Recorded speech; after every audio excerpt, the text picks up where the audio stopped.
오늘 은혜 받으실 하나님의 말씀을 우리 함께 살펴보도록 하겠습니다. 오늘 은혜 받으실 하나님의 말씀은 우리 고린도후서 4장 16절로 18절 말씀입니다. 고린도후서 4장 16절로 18절 말씀입니다. 우리 성경을 보시고 스크린을 보시고 같이 우리 합독하도록 하겠습니다. 그러므로 우리가 낙심하지 아니하노니 우리의 겉사람은 낡아지나 우리의 속사람은 날로 새로워지도다. 우리가 잠시 받는 환난에 경한 것이 지극히 크고 영원한 영광에 충한 것을 우리에게 이루게 함이니 우리가 주목하는 것은 보이는 것이 아니요 보이지 않는 것이니 보이는 것은 잠깐이요 보이지 않는 것은 영원함이라. 아멘. 오늘 저는 이 말씀에 의지해서 우리가 주목하는 것이라는 제목으로 은혜를 나누도록 하겠습니다. 여러분, 우리가 이 어려운 시간을 이렇게 지나가고 있지만 여러분, 우리의 소망이 주께 있고 또 저 영원한 천국에 있다는 것을 확신하시고 어려움을 이길 수 있는 큰 믿음을 가지시기를 바라겠습니다. 여러분, 이 시기에 우리가 주목할 것이 무엇일까요? 우리 첫 번째로 우리의 속사람을 날로 새롭게 하는 것입니다. 우리 고린도후서 우리 봉독했죠. 4장 16절 말씀입니다. 그러므로 우리가 낙심하지 아니하노니 우리의 겉사람은 낡아지나 우리의 속사람은 날로 새로워지도다 라고 이렇게 말씀합니다. 여러분, 우리에게 겉사람이란 무엇일까요? 여러분, 겉사람은 죽을 수밖에 없는 사람을 말합니다. 하나님이 없는 사람. 우리 하나님의 말씀과 함께 살지 못하는 이 세상을 우리 세상을 지혜서 살아가는 이런 사람을 우리 전체적으로 겉사람이라고 합니다. 그런데 태어나서 죽을 때까지 이것을 한 세대라고 하면 한 세대를 지나면 없어질 사람들입니다. 참 슬프죠. 이런 얘기하면 슬픕니다. 그런데 여러분, 대부분의 사람들은요, 우리 젊을 때는 그걸 잘 모르는데 우리 나이가 점점 들고 연세가 많아지기 시작하면은 이 육체가 자꾸 노쇠되는 것에 대해서 불안감을 느끼십니다. 그리고 점점 삶의 자신감이 없어지는 것을 보게 됩니다. 그게 자연적인 현상입니다. 그런데 여러분, 이 사도 바울이 여러분 그런 불안을 전혀 느끼지 않았을까요? 그런 거는 아닌 것 같습니다. 분명히 우리 바울이 그런 두려움을 느끼지 않았다면 우리 고난과 죽음에 대한 견해를 어떻게 설명할 수 있었을까요? 그런데 바울은 어째서 낙심하지 않는다고 했을까요? 바로 그것은 하나님께서 그의 몸을 죽음에서 다시 살릴 수 있기 때문에 그 살리신다는 그 믿음을 믿었기 때문인 겁니다. 말씀을 믿었기 때문에. 우리 바로 본문 앞절에 보면 고린도후서 4장 14절 말씀이 있습니다. 14절 말씀에 보면 주 예수를 살리시니가 주 예수를 다시 살리시니가 예수와 함께 그 앞에 서게 하실 줄을 아노라 라고 이렇게 말씀을 하고 있습니다. 두 번째는 겉사람은 후패하지만 속사람은 날로 새로워지도다 라고 이렇게 말씀을 합니다. 여러분, 속사람은 예수 그리스도를 믿고 구원을 받은 사람이고 말씀과 성령으로 거듭난 사람을 말씀합니다. 차원이 좀 다르죠. 우리 겉사람과 우리 속사람은 완전히 살아가는 방식과 차원이 다릅니다. 이렇게 거듭난 사람은 그 영이 날로 새로워져야 되는 겁니다. 이것이 우리 인생의 참 소망이 되는 줄 믿습니다. 여러분, 그런데 우리 영이 날로 새로워지기 위해서는 우리가 해야 될 일이 있어요. 그냥 가만히 있으면 영이 새로워지는 것이 절대 아닙니다. 말씀과 기도의 삶을 살기로 우리 철저히 우리 이것을 지켜나가야 됩니다. 하나님의 말씀을 지키고 그리고 기도하는 삶을 통해서 하나님과의 끊임없는 참된 이런 교제가 있어야 됩니다. 그리고 우리의 하루를 돌아보고 회개하는 시간이 꼭 있어야 됩니다. 바로 이렇게 될 때 우리의 영이 날로 새로워지게 되면서 우리가 하나님의 받은 말씀을 날마다 삶 속에서 실천하기를 즐겨하게 되는 겁니다. 바로 이런 하나님의 말씀을 우리 실천하고 우리 온전한 이런 말씀과 기도의 삶을 살아갈 때 우리의 영이 날로 새로워지는 것입니다. 이렇게 살면서 우리의 장막집이 무너지면 어떻게 됩니까? 하늘의 예비 대신 바로 영원한 집으로 가게 되는 것입니다. 이게 바로 우리 속사람이 된 우리에게 예비하신 하나님의 가장 큰 이런 축복이 됩니다. 여러분 속사람을 날로 강건하게 하시고 새로워지게 하시기를 예수 이름으로 축원합니다. 우리 두 번째로 우리가 주목해야 될 것은 성도가 받는 환난은 바로 영원한 영광으로 이어진다는 것을 알게 됩니다. 우리 17절 말씀이죠. 우리가 잠시 받는 환난에 경한 것이 지극히 크고 영원한 영광에 중한 것을 우리에게 이루게 함이니라고 말합니다.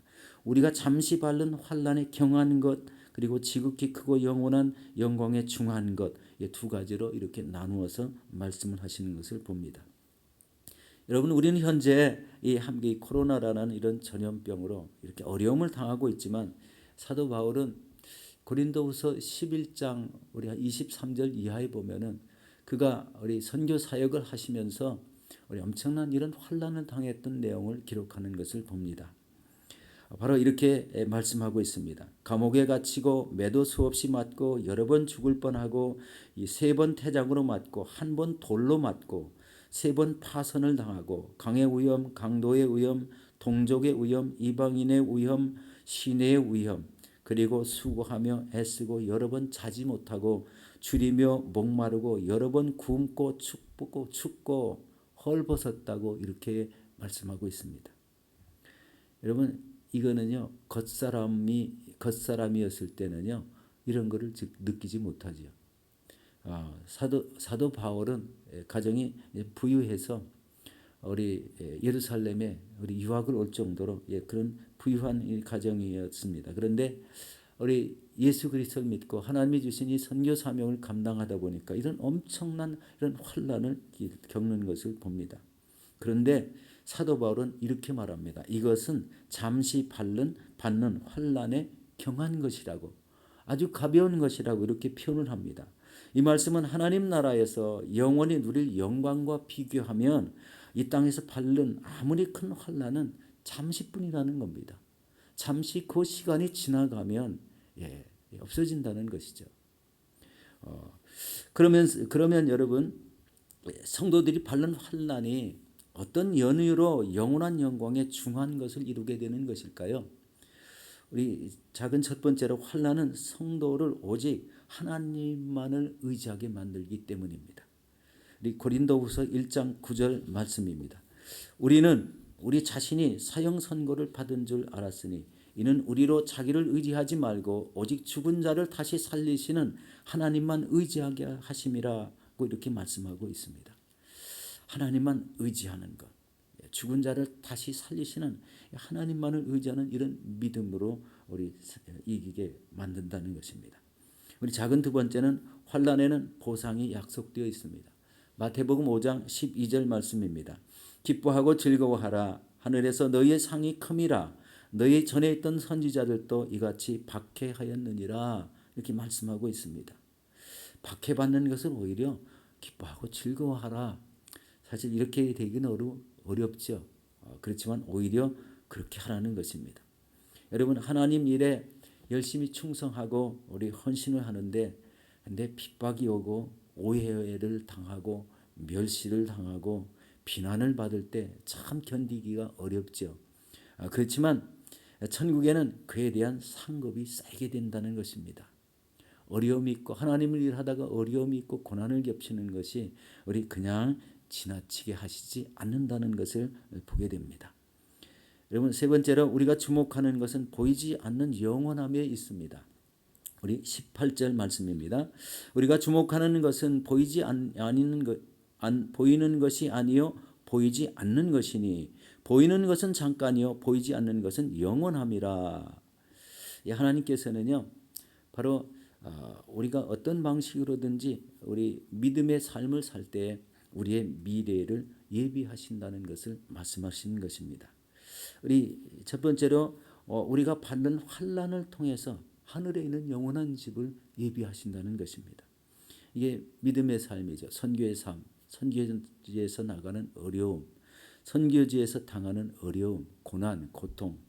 우리 바울은 우리 태작으로 맞고 돌로 맞고 뭐 이렇게 했는데 바로 이런 하나님의 사명을 감당하다가 생기는 이런 어려움이 바로 이 하늘나라 우리 참된 영광의 집을 예비하는 그런 모습이 된다는 것입니다. 우리 작은 두 번째는 속 사람이 거듭나면서 우리가 하나님 앞에 죽도록 충성하고 헌신하는 것, 성전에서도 열심히 헌신하고 충성하는 이런 모습을 통해서 우리의 미래를 저 하늘에 예비해 주고 계시다는 것입니다.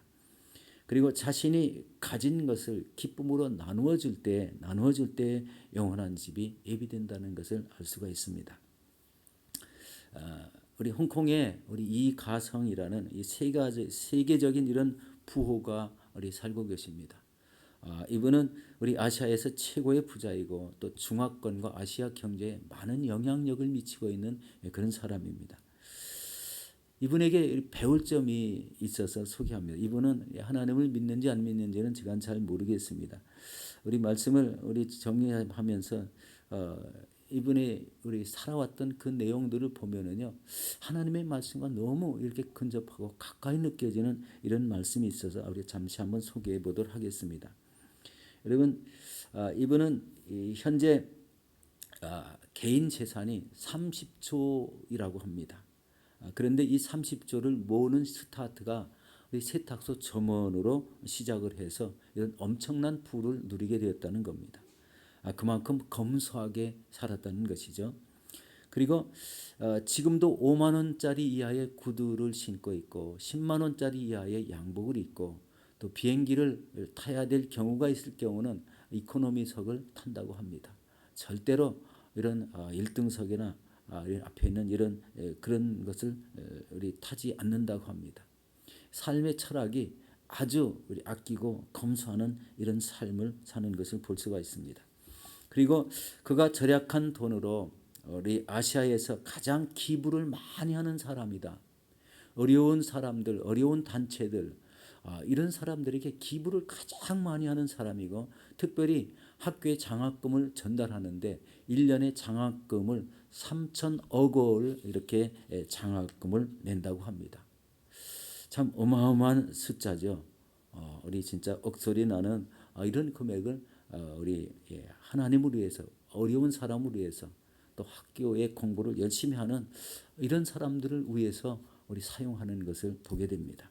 그러면서 그가 우리에게 두 가지 권면을 하는 것을 보게 됩니다. 그 권면은 첫째로 사귀지 말아야 될 사람이 있다고 이렇게 권면을 하는데요.